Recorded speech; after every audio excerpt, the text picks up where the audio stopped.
PlayStation Now has finally hit the PlayStation Vita, so without further ado, let's just dive straight into it.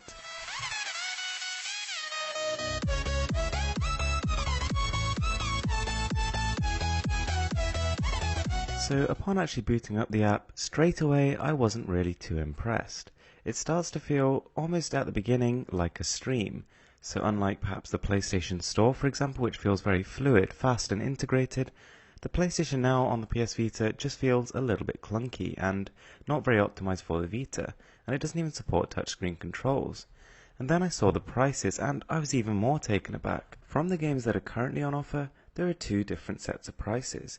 Some of the games start at $2.99 for 2 days and then $5.99 for 30 days, and the others are $4.99 for 2 days and $7.99 for 30. That's very, very expensive. But then when we dive into the gameplay, you can sort of see where that's coming from. It's very, very polished, and I was impressed to see games like these, like Body Count, as you can see here, playing on the PlayStation Vita. It feels native, and it's absolutely gorgeous to look at. I mean, this is probably far from the best looking PS3 game, and almost definitely not the best one in terms of gameplay, but it's actually very, very enjoyable to play on the PS Vita. There's this kind of weird, magical feeling of being able to pick up and play this game in your hands, something that would normally require you to be tied down to a console with this giant box and huge TV screen. I think it's really quite special. On top of that, the latency was amazing. This feels like a native game. In fact, kind of embarrassingly, it's actually more responsive than a lot of them. Before I actually tried this, one of my major concerns was frame rate jittering. You know, the fact that you're streaming these heavy load games and, intense gun sequences and that kind of thing. I would have expected some slowdown, but here, there's absolutely nothing. So clearly, during the beta, Sony have really polished up their job, and it plays extremely smoothly. This stream is sub HD. In fact, to be honest, it's a step further than that. It's sub PlayStation Vita native resolution, which in itself is only half of HD. Having said that though, it doesn't actually look particularly fuzzy. I mean, if you compare it to a game like Resistance Burning Skies, a native PlayStation Vita title, this is almost definitely sharper and lives up extremely well to its PlayStation 3 counterpart. Unfortunately though, there are a couple of issues. First of all, like I mentioned before, the price. This is an extremely expensive streaming service. However, for some really hardcore users it could actually be worth it, considering that it's actually done based on time.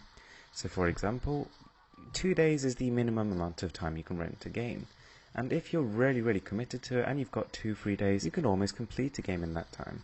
So if you consider that perhaps a AAA title might cost you £60 to buy in a store, whereas if you actually rented it here you could pay £5, and then consider that maybe over the time you use it, the game will probably lose £20 of its value, so its resale is about £40. So if you consider that, then actually this becomes quite an attractive service. If you're the kind of person who might buy a game, just destroy it and absolutely, pace the game in the 2 days that they play it, then return it, then actually this could be quite good value for you. But I think for the general user, and me especially, I really do like the idea of owning my game, the idea of sort of returning to it after time and being able to play it whenever and wherever I want. And I think that's why I'm so attracted to the PlayStation Vita as a console. And then the other issue, which is definitely an issue this time, no two ways about it, is that the PlayStation Vita has no L2 and R2 buttons, and these things are crucial, especially for games like this. You may have noticed that I've just been touching the top corners of the screen, and that's how you actually shoot here. To say it's uncomfortable would be an understatement. It just doesn't feel right, and as far as I can see, I couldn't find a way to remap the controls. There might be, I'm not saying there isn't, but I just could not find one. I searched online, I searched on the app, and there was nothing. But even if they do make a way to remap, there's going to be a problem. There is just less physical controls on this system than there is on a traditional controller, and so you're going to be compromising somewhere. Nonetheless though, even though it is quite expensive, I have to say I'm really impressed with the way the actual stream works. The quality is fantastic, and it does, like it originally claimed to, allow you to relive the classics in their original glory. Thanks for watching guys, and I hope you enjoyed this video.